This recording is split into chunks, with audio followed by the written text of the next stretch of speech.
چه شوریست که در دور قمر میبینم، همه آفاق پر از فتنه و شر میبینم.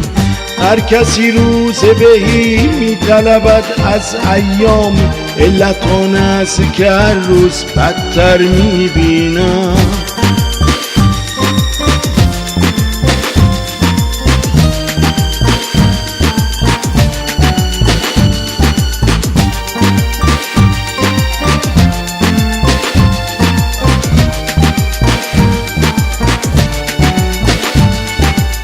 ابلهان را همه شربت ز گلاب و قند است، قوت دانا همه از خون جگر میبینم.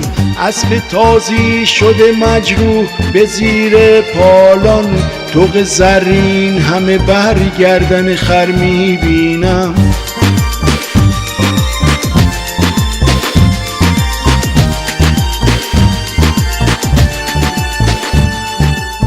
پند حافظ بشنو خواجه برو نیکی کن، که من این پند به از گنج گوهر میبینم.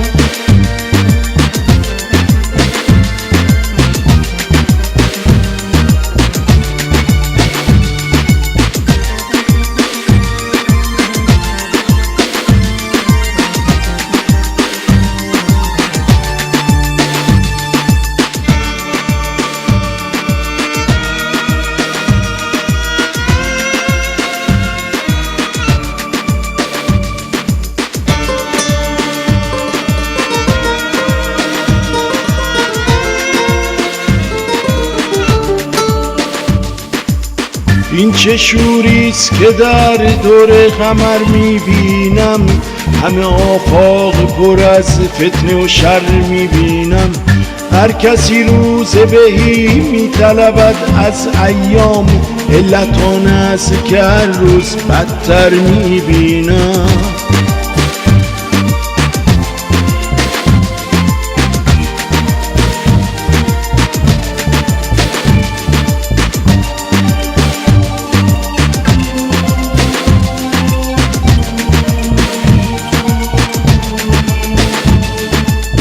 ابلهان را همه شربت ز گلاب و قند است، قوت دانا همه از خون جگر میبینم.